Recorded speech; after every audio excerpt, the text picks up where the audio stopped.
ശശി തരൂർ എന്ന വ്യക്തി, അദ്ദേഹത്തിൻ്റെ പ്രസ്താവനകളും അദ്ദേഹത്തിൻ്റെ സംഭാഷണങ്ങളുമെല്ലാം ഒരുപാട് ജനശ്രദ്ധ ആകർഷിച്ചിട്ടുള്ളതാണ്. അപ്പോൾ അദ്ദേഹത്തെ കോൺഗ്രസ് വേണ്ട വിധത്തിൽ ഉപയോഗിക്കുന്നില്ല എന്നൊരു സംസാരം പൊതുവെ ജനഹൃദയങ്ങളിലുണ്ട് എന്ന് പറയുകയാണെങ്കിൽ സാറിന് അതിനോടുള്ള പ്രതികരണം എന്തായിരിക്കും?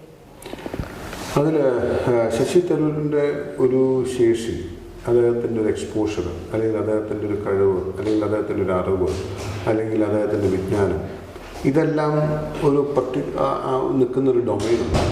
ആ ഡൊമൈൻ എന്ന് പറയുന്നത് ദേശീയ അന്തർദേശീയ രാഷ്ട്രീയത്തിൽ അദ്ദേഹത്തിന് വലിയൊരു കോൺട്രിബ്യൂഷൻ സാധ്യതയുണ്ട്. അതുകൊണ്ടാണ് അദ്ദേഹത്തെ പാർട്ടി ആദ്യം തന്നെ പാർലമെൻറ്റിലേക്ക് പ്രിഫർ ചെയ്യുകയും പാർലമെൻറ്റിലേക്ക് കൊണ്ടുപോവുകയും ചെയ്തു.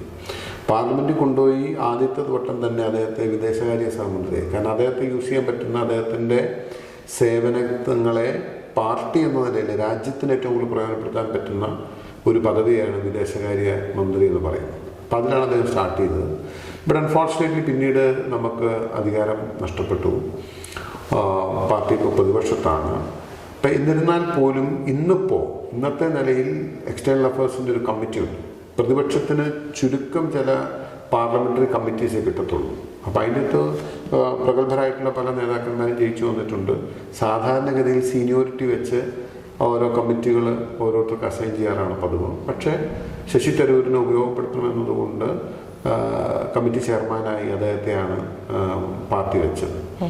പിന്നെ സ്വാഭാവികമായിട്ടും അദ്ദേഹത്തെ കൂടുതലായി ഉപയോഗപ്പെടുത്താനുള്ള സാധ്യതകൾ എവിടെയൊക്കെയാണ്? എസ്പെഷ്യലി ഇപ്പം നിങ്ങളുടെ ചോദ്യം കേരളത്തിൻ്റെ കോണ്ടെക്സ്റ്റിലാണ്.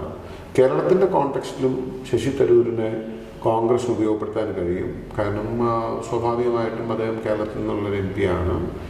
കേരളത്തിലെ സമൂഹവുമായിട്ട് കൂടുതൽ ഒരുപക്ഷെ രാജ്യത്തിൻ്റെ മറ്റ് ഭാഗങ്ങളെക്കാളും സ്വന്തം ഓൺ സ്റ്റേറ്റ് എന്ന നിലയ്ക്ക് വലിയ ഇമ്പാക്റ്റ് ഉണ്ടാക്കാൻ കഴിയുന്ന വ്യക്തിയാണ്. അദ്ദേഹം ഇപ്പോൾ വർക്കിംഗ് കമ്മിറ്റി മെമ്പറാണ്. പാർട്ടിയുടെ നേതൃനിരയിൽ, കേരളത്തിൽ നിന്നുള്ള നേതൃനിരയിൽ മുൻനിരയിൽ വരുന്ന ആളുകളാണ്. അപ്പോൾ ആ നിലയിൽ ഉപയോഗപ്പെടുത്തണം.